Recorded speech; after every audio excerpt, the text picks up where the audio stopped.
اعوذ باللہ من الشیطان الرجیم بسم اللہ الرحمن الرحیم۔ السلام علیکم ناظرین اکرام، جیسا کہ آپ جانتے ہیں ہمارا یہ ادارہ نہ صرف آپ کے لیے جسمانی امراض کے لیے مجرب اور اکثیر نسخہ جات اور ایسے نسخہ جات جو کہ طب نبوی اور طب مشرق کے اصولوں کے عین مطابق بنائے جاتے ہیں، جو کہ انتہائی آسان اور عام گھروں میں استعمال ہونے والی چیزوں کے ذریعے تیار کیے جا سکتے ہیں، آپ کو فراہم کرتا ہے۔ اس کے ساتھ ساتھ مختلف لوگ جو ہمارے پاس آتے ہیں، جو مختلف روحانی بیماریوں یا اس طرح کے مسائل کا شکار ہوتے ہیں، آپ کے لیے نہایت ہی اہم اور پاورفل وظائف کا اہتمام کرتا ہے، جو کہ قرآن و سنت سے لیے جاتے ہیں۔ دراصل مسلمان ہونے کے ناطے ہماری زندگی کا محور قرآن و سنت ہے۔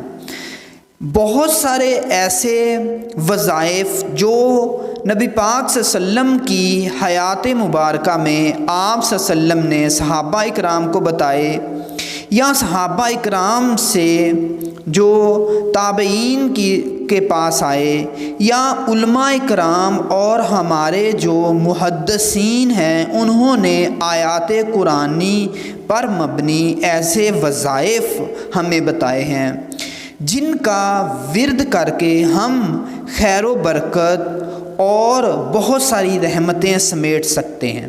اس کے ساتھ ساتھ اپنے روحانی و جسمانی مسائل پر قابو پا سکتے ہیں۔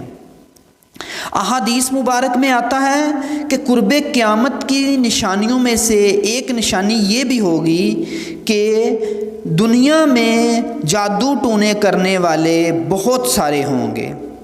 یہ ایک ایسا فتنہ ہے جس نے آج ہمیں ہر طرف سے گھیرا ہوا ہے۔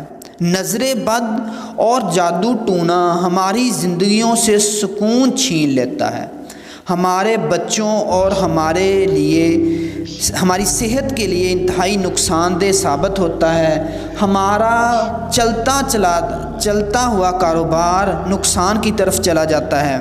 ناظرین اکرام، چلتے ہیں ہم اپنے وظیفہ کی طرف۔ عام طور پر ہم نے دیکھا ہوگا کہ ہمارے بچے انتہائی ضدی ہو جاتے ہیں، ہماری بات نہیں مانتے، بلا وجہ لڑنا جھگڑنا اور اس طرح کے کاموں میں لگے رہتے ہیں۔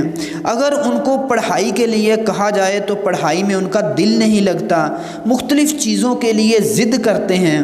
تو ایسی صورتحال میں ہم اگر قرآن و سنت کی طرف دیکھیں تو ہمیں ایسی آیات مبارکہ ملتی ہیں جن کی تاثیر ہمارے بچوں کے اس مسئلے کو حل کرنے کے لیے کافی ہے۔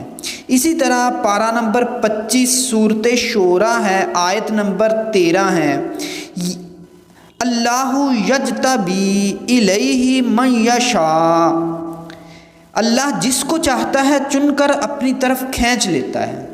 یہ آیت مبارکہ آپ نے 11 مرتبہ پڑھنا ہے، اول و آخر 11 مرتبہ درود شریف اور پھر یہ آیت پڑھنی ہے۔